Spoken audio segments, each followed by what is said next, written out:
So thank you. I'm honored to be part of this community discussion today. And I have a whole bunch of slides, but Oh, unmute. Can you hear me now? Yeah, okay. But let me know if we want to stop the formal presentation and have more of chatting back and forth. We'll make sure to save time for questions at the end, but also interrupt, please. This is your meeting. So we're going to have a roadmap through the menopausia. And I want to honor that most of the conversation in the national press and in communities is around the gender binary, but that anyone who has ovaries can go through menopause, regardless of their gender identity or their current body parts. And we have to be inclusive in this space. And so we want to today have some basics, a 101, perimenopause and menopause. What are they? How do they talk in my body? What is unique in this period in our life? And how might we go ahead and think about treatment options? Some are prescriptions. Some of those prescriptions are hormones, some are not hormones. Some come from doctors, some do not. And mostly, I want people to feel empowered about this phase in life. It will happen to everyone lucky enough to live long enough, right? And in much the same way that we spend so much time preparing for a birth with all these prenatal appointments, or we have so many well child checks for our children, we should be doing the same thing for our midlife. There's a lot to prepare for, and it can feel overwhelming if we don't know what changes are happening in our body and if there's something to be concerned about, or if they are part of our natural aging process. And as you may be aware, menopause is having a moment. There's a ton of stuff on the internet, which is good. It's good that people are talking. It's also a little overwhelming to know who to talk about, who to get information from, what is a trustworthy source of information. And so I have pulled out several of my favorite doctors who I think are doing really incredible work, both on the research front as well as on the patient care, advocacy for women and midlife people. And so these are some names. If you after today say, oh, I have to learn a whole lot more, I would recommend starting with some of these folks. And here are some in both English and Spanish, some websites that are fully in Spanish, like Sin Reglas, some that have menopause libraries in Spanish, like this one from Balance. I will do a small moment of self-promotion. There is a course that I'm part of called This is Menopause from Hippo Education, which is geared towards providers and health professionals, but is free and available to anyone who goes to their website. And so that's about a 3.5, 4 hour course of a whole bunch of myself and my collaborators putting together some menopause treatment strategies. And then here are some other ones that I've pulled out, because I think oftentimes the first question people have is, where do I go to start learning about this? How do I even know what questions to ask myself, let alone then go ask my doctor? So here are some places to start. And now we can get started with talking about midlife. I was alluding to this a minute ago that in many ways, this is the same type of experience as puberty, in that it is a big reproductive transition that takes a long time and is very dynamic. And it comes with a lot. It comes with a lot of baggage. You can see some symptoms below that are among the most common. And we have historically bucketed them into three categories, oftentimes in reference to the menopause, which is defined as 12 months of no period. If you're someone with a uterus who's not using birth control or an IUD or something like that, where you're seeing your blood every month. And so then the before and the after are relative to that 12-month period. I think what's very important to acknowledge is that peri, that time around, can be as long as 10 years, which is a lot of life. If the menopause on average happens at age 50, 51, then this is time in people's 30s, late 30s, their 40s, where their bodies are changing and talking in a lot of different ways.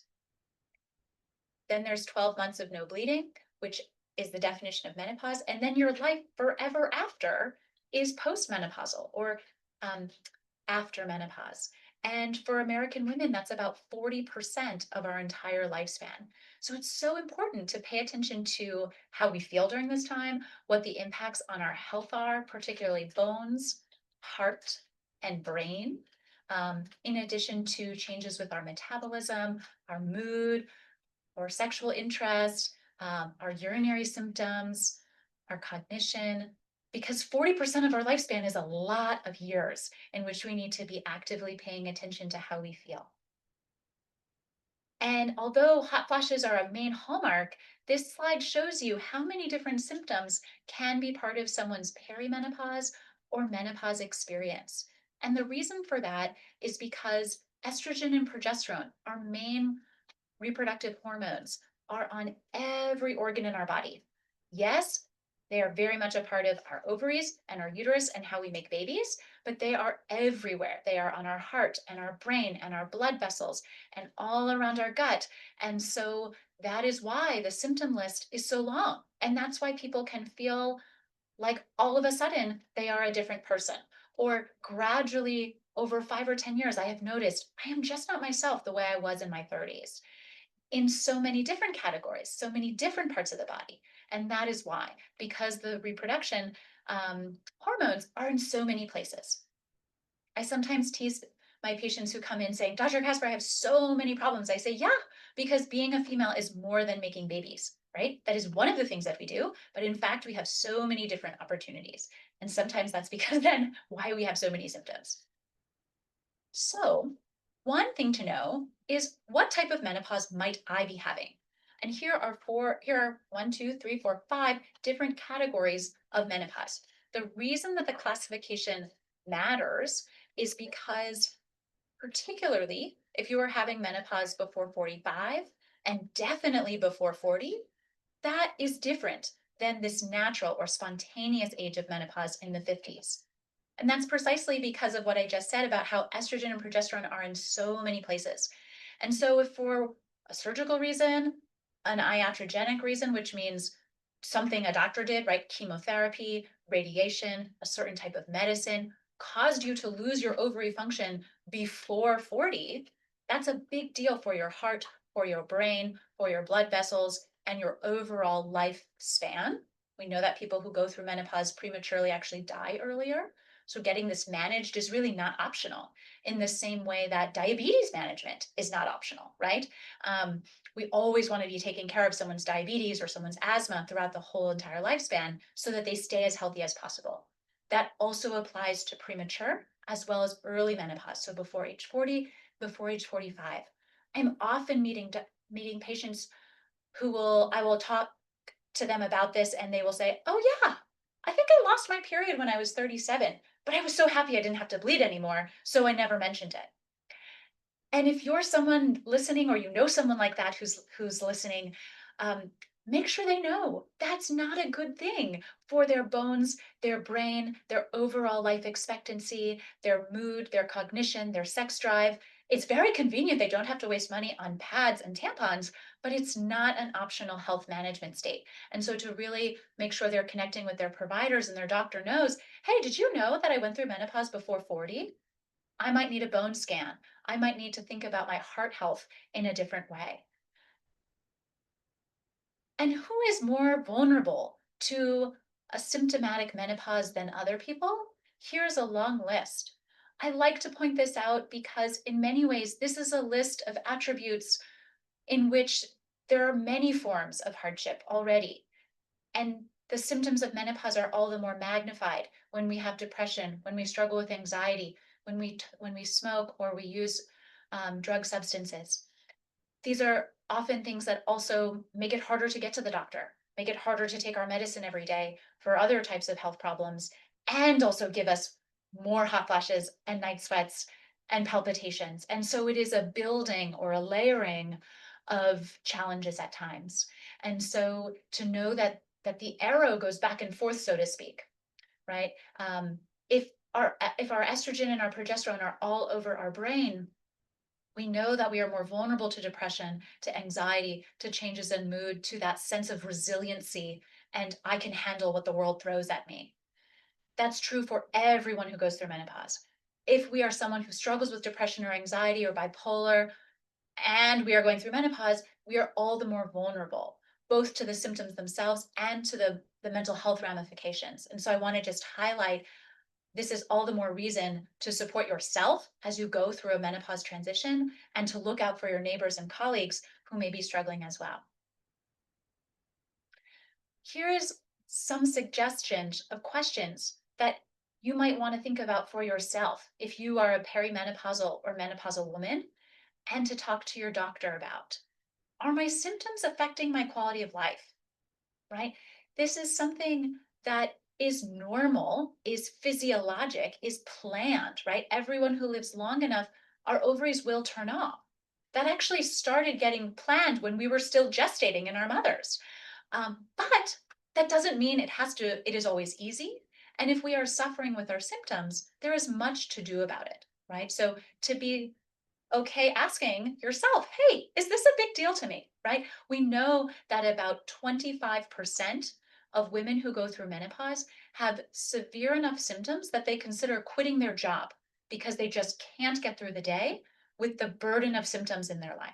That's a lot of the workforce that is 50, 40, late 30s that is thinking about quitting their job because their menopause or their perimenopause is so symptomatic, right? So I want to empower you and normalize and validate this can be really terrible for people. And if that's you, own it. How can I talk to my doctor about getting treatment? We also know about 5 to 10% of women have no symptoms at all. And we might want to shake our fist at them to say, how lucky are you, right? But most people have symptoms. Most of those people have bothersome symptoms that they want to do something about. And so, is it affecting my job? Is it affecting my relationships? Right?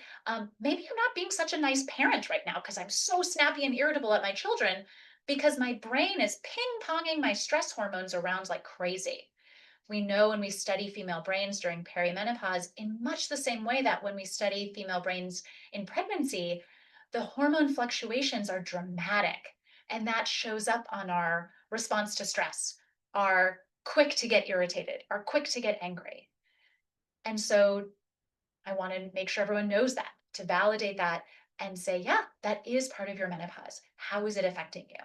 What, therefore, are my treatment options? If I'm interested in hormones, which are our first line strategy, right? This is a hormone experience in just the same way that thyroid is a hormone experience that we use thyroid medicines for, or insulin for diabetes. Insulin is a hormone for the metabolism. Um, Estrogen and progesterone are our first line treatment for menopause because that is a hormone problem, right? So are they safe for me? Is it something I'm interested in? And then what can I do to improve my midlife health? Because remember, how we experience our perimenopause and our menopause shows up throughout our aging experiences, which is going to be 40% of our life. And so what we do, how we take care of ourselves in our 40s and our 50s really matters. And so you should feel confident to kind of be in charge of that ship, right? And to know how to then go find a knowledgeable person.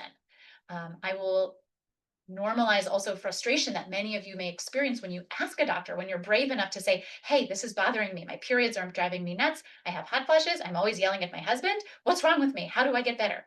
And your doctor might say, oh, I'm sorry. Sucks to be a woman, right? Or don't worry, it will end. Or you're too early to have menopause, right? You're 38. What are you complaining about? That's not possible. Many people experience that, have that experience with their providers where they feel dismissed, where they get told you're crazy, that's not true. And one of the reasons, there's lots of reasons, but one of the reasons is that the medical system does not provide much education at all. So to share my experience for 1 second, I went to 4 years of medical school. I did 5 years of residency advanced training. 3 of those years were in OBGYN. And I got 1 hour about menopause. That's it. So the reason that I can be an expert in my field and have this conversation with you and be on, big stages for our family medicine conferences is because I did all this learning on my own. And I found mentors in this space who similarly did learning on their own. And so most doctors, nurse practitioners, physician's assistants, nurses, they have had no formal training about menopause. And that's wrong. And it's an important point for advocacy and changing our medical hierarchy. But if you go and you ask a question and you feel dismissed, that's why they don't know the answer. Doctors don't like not knowing answers. So we're very good at saying, never mind that, right? I don't want to have my weakness exposed, right? And so I want you to know how to go find someone who's good at what they're doing. Menopause.org has a zip code function, and you can find someone in your area. Okay, so Here is one example of a patient that I see all the time. And I'm wondering, is this, whoopsies, is this person maybe you, right? Someone in their 40s, she's had irregular periods. She needs pregnancy prevention. She doesn't want to get pregnant anymore. Or Oprah, who has been talking a lot about menopause recently, told her she needs her hormones checked. Her libido is pretty terrible. She's not interested in her husband anymore, and that's leading to a lot of stress. And she's also leaking some urine. And so she's not as social. She's feeling very isolated. I kind of broke this up on purpose because I get a lot of handle on the door kind of questions, right?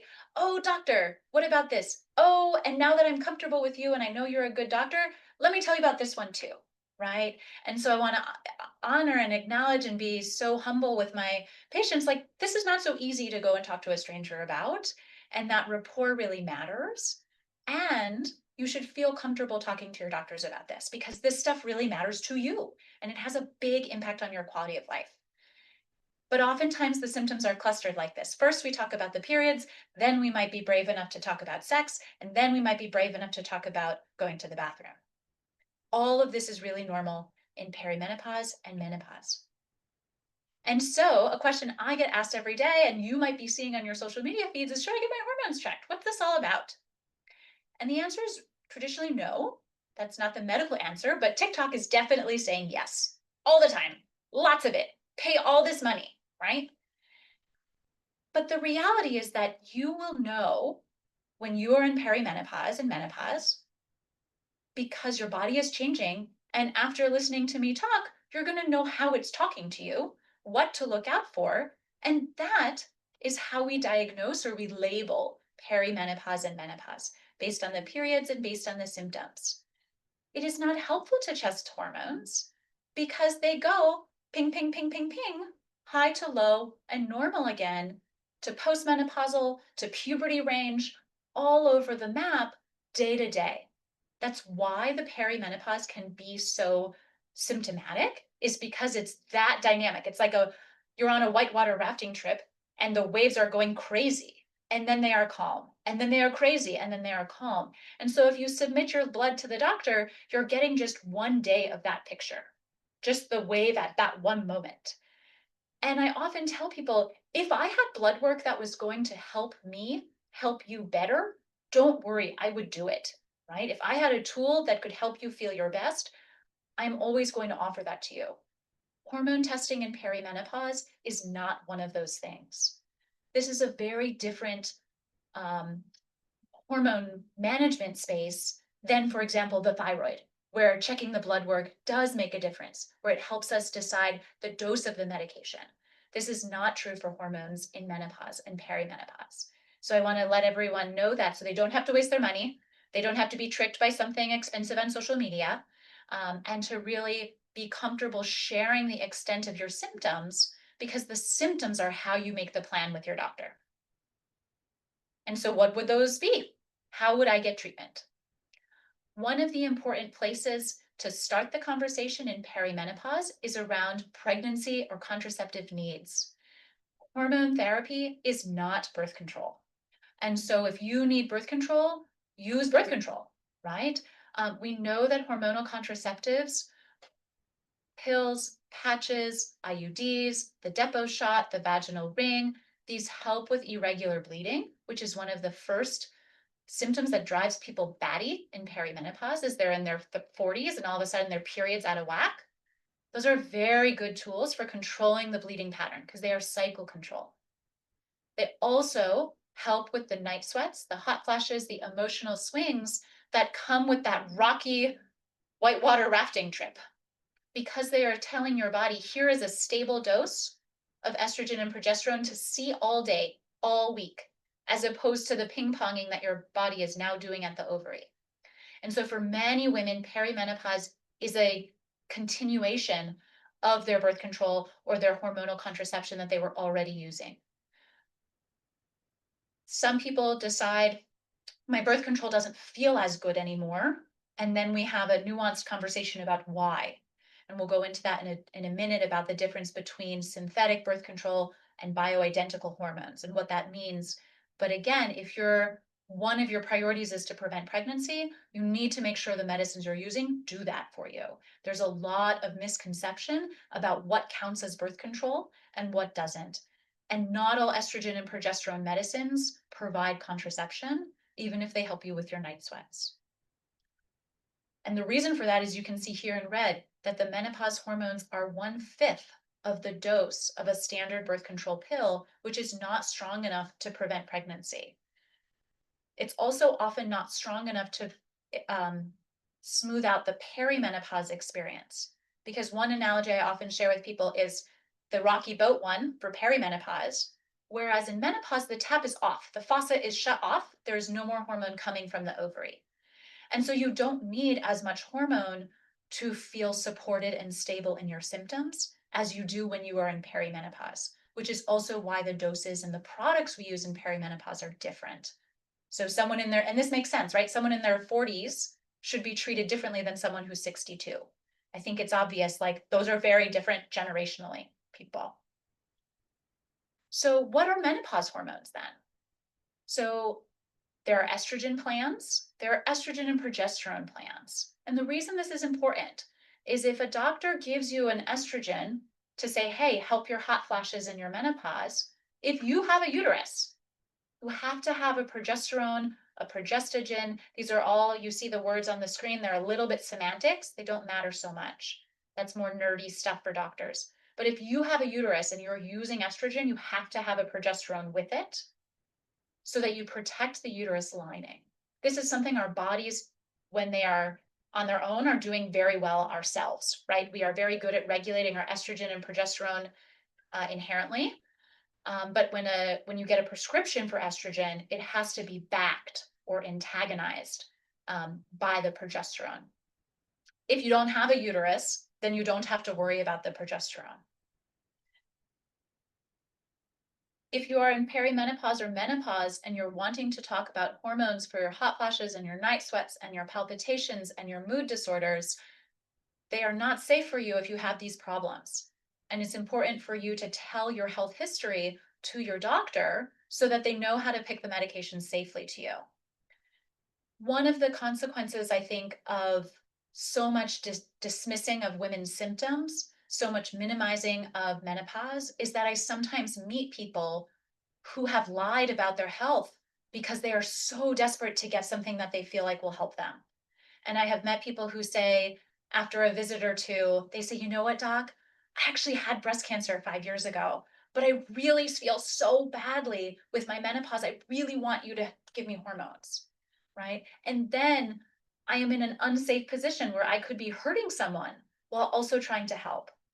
And I want you to know that if that's happened to you, that's okay. I want you to talk to your doctor about all of your health history and make a plan that's safe for you. And there are caveats. You can see there are stars in this estrogen sensitive cancer case. But if hormones aren't safe for you, that doesn't mean you don't have treatment options. You have lots of treatment options. So briefly, synthetic hormones. This is something that's probably all over your internet feed right now, which is that what are they, right? They are from animals. They are not similar to what the human makes. Most of our birth controls are synthetic because they're very reproducible. They're very reliable and shelf stable, which is really good for preventing pregnancy. And some of our menopause hormones are also like this. The drug name Premarin, the drug name Agestin, and there are lots of different ways to make those pills, patches, etc. They're approved by the FDA. They're very good medicines. The vast majority of pharmaceuticals on the market today, whether it's diabetes, high blood pressure, cholesterol, they are synthetic. Bioidentical are made from plants. So they are more structurally identical to what our body makes. There are some names there. There are also FDA approved ones of those. What is happening right now, particularly all over the internet, is a runaway train with the word bioidentical, meaning pellet or compounded product. Those companies are very good at marketing their stuff, saying that we made this just for you and it is perfect for what your body needs. Those are not FDA approved. They have no external validation, no injection reliability or safety testing. I very strongly, along with all major medical organizations, do not recommend these products.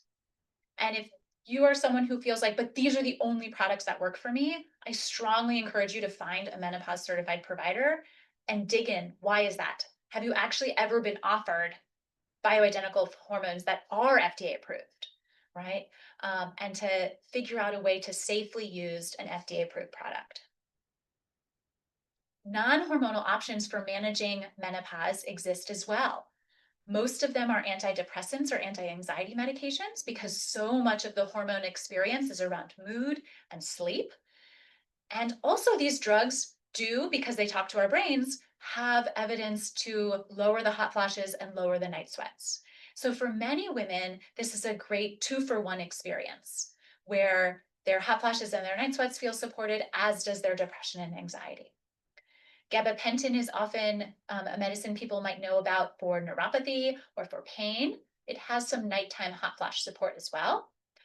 Many people have bladder challenges during perimenopause, and oxybutynin is another medicine. I wanted to go through all these different names to show people what products they could be exploring themselves and then talking to their providers about. One comment I get or question I get all the time is about testosterone. Testosterone is very popular on social media right now, and there are lots of different types of ways to be using testosterone. In the hormone space, where we have evidence and where we have science-backed data is around libido, so interest in sex, cultivation of desire after menopause. Using a topical gel or cream, usually on the leg, every day, can increase the sexual desire and intimacy interest. There's a lot of information around testosterone in other ways. None of that has borne out in the data around perimenopause in particular. It's getting very popular on social media. It is actively not helpful, and it often makes symptoms worse because, again, that boat is rocky. And testosterone is a fairly volatile hormone that has a lot of conversions in our body. So it's not useful in perimenopause. And I have a lot of people say, but doctor, I want to lose weight. Don't want to feel so tired. I want to feel like I'm 20. And I very kindly and humbly say, but you are not 20. And some of these conversations are about how do I shift my sense of wellness and my sense of identity as I go through my perimenopause. But specifically, medical indications for testosterone are around libido from after the menopause. If you are a doctor or a provider in the community, then here are some prescriptions. I'm going to go through them quickly, but you're welcome to look at the slides and take pictures.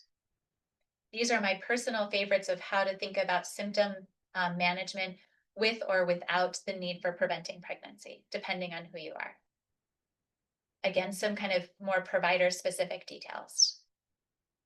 One question I get asked a lot is, what can hormones do for me so I can be healthy as I get older? We are sitting in our 40s, often at the midpoint in our life, and we want to stay healthy forever. We want to be sure we're around for our kids, we can take care of our parents. And so I get questions like, is this going to help me avoid Alzheimer's? Am I going to be able to have a healthier heart? And where our data shows is that this may be true. We may 10 to 15 years from now have stronger statements to say, yes, using hormone therapy does in fact change cognitive decline, prevent Alzheimer's. That is not true right now. We don't have the science all the way to the end of the line with the outcomes of yes, no Alzheimer's when I yes, no used hormones.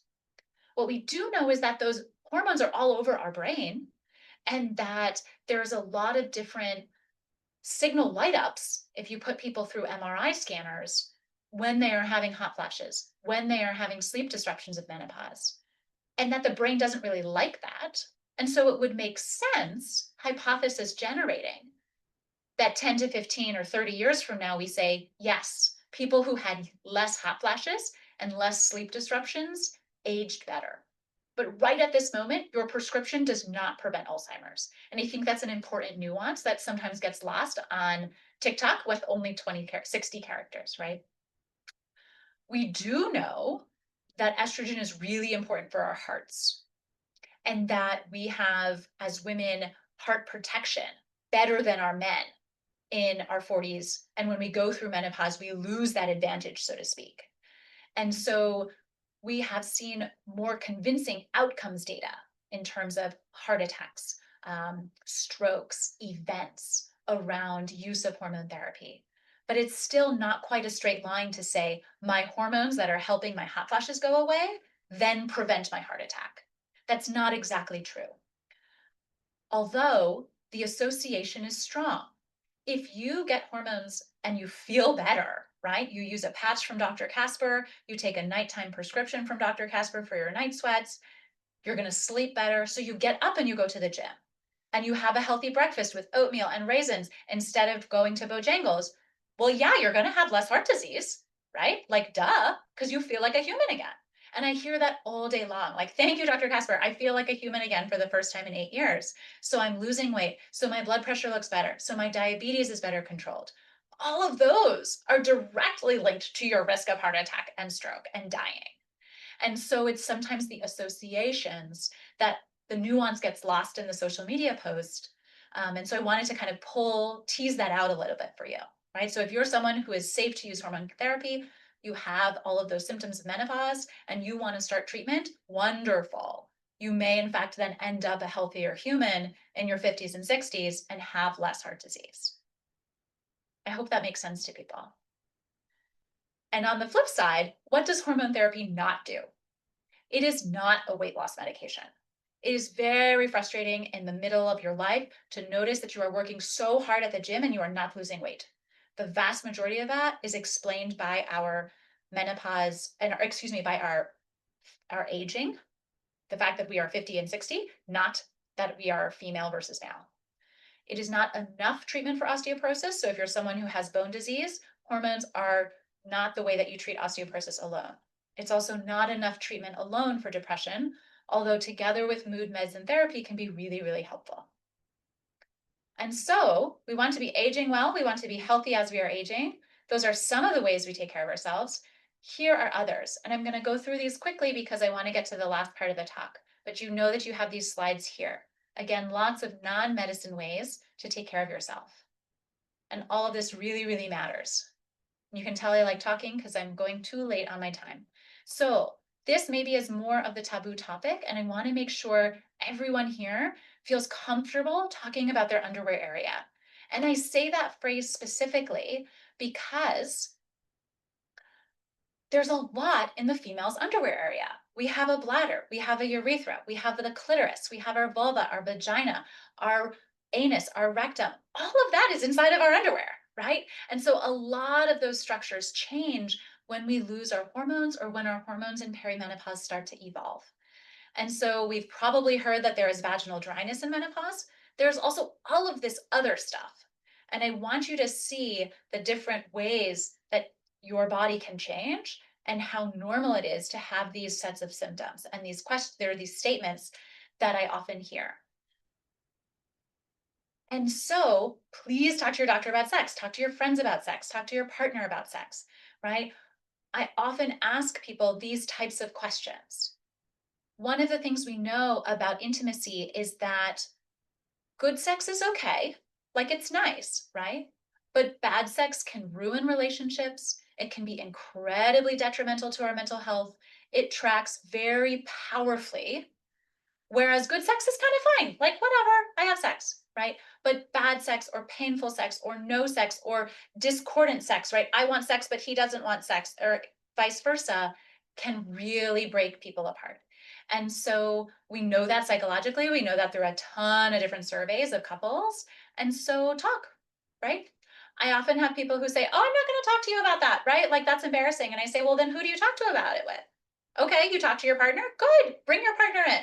You guys talk to each other and I'll listen in the corner, right?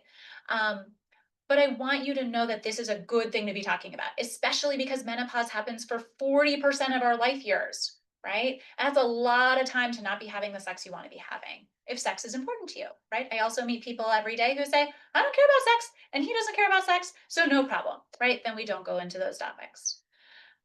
One thing I want to normalize are these conversations. Maybe start practicing them with yourself or with your friend and then bring them to your doctor, right?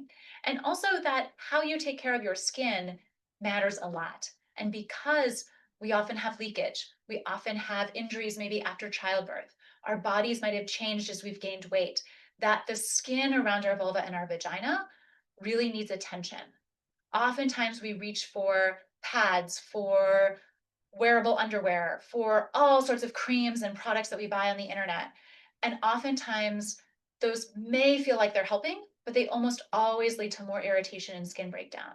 And so I encourage you too to feel comfortable talking to your doctor to say, here's what I do in my underwear area, right? Here's how I take care of my skin. And that's often how I ask the question. I say, what are you doing in your underwear area? Is there any routine that you have? How can I help understand how you like to take care of your skin or how you've been taught to take care of your skin? And whether that's a helpful or a harmful thing for you to be doing. It's really normal for us to have hygiene habits that we've inherited from our parents or from our community because girls are supposed to smell like this or bodies are supposed to look like this, right? And I often spend time educating folks to say, hey, vaginas are not roses, right? Like we make discharge, we sweat, we have odors. Those are normal parts of being a female. But if we don't know that or we're told that that's bad or wrong, we often are then taking a lot of steps maybe to over clean that then leads to skin breakdown and damage. So I want to just share some of that kind of physiology with you. Here are my sets of lubricants. There's a whole lot that someone on the internet is going to try to sell you at lots of different price points. I encourage people to kind of try out different small purchases for what's better for them and for their partner. I will mention that coconut oil is wonderful, except if you're allergic, and it's kind of a common allergen. And so like maybe don't test it out directly on your vulva or your partner's penis unless you've tested it out on other skin areas. If you're looking for a prescription, this is the workhorse. So just as estrogen and progesterone prescriptions in pills and patches treat our body symptoms, local estrogen topically applied to the vagina, the vulva, the clitoris, the urethra prevent the progression of our genitourinary syndrome of menopause, or that big umbrella of all of those symptoms that we were chatting about a minute ago. It comes in different prescriptions. If you're a provider, here's my dot phrase on how to teach your patients how to use it. And I want to normalize what is called, in medical terms, hypoactive sexual desire disorder. In regular human terms, is called, I don't really want to have sex. My libido is terrible. We have very specific pathways where medications are useful, and also where a lot of discussion and kind of investment in yourself or an awareness of kind of what is on my brake. If my libido was a car, what's on my brake and what's on my gas?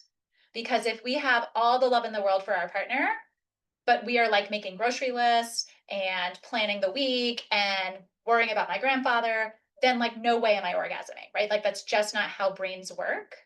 And acknowledging what is the psychology of my sex drive right now? Is sex even on my to-do list? Can be super, super important. And those are like exactly what I say to patients, right? Like if you're a car right now, where are you driving? Are you driving to the grocery store and your kid's soccer practice? Or are you driving to a place where you're building or reinvesting in intimacy? And sometimes those conversations with yourself feel uncomfortable because they've changed maybe over the course of a relationship.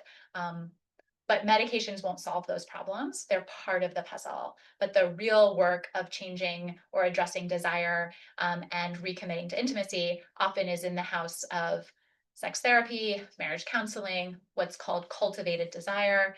And some of those docs I mentioned at the very beginning of the talk have really great online resources. So thank you for listening. That was a lot of different things, but I wanted to give you a roadmap. And please, please reach out. And I'm so happy to be sharing this lunch hour with you.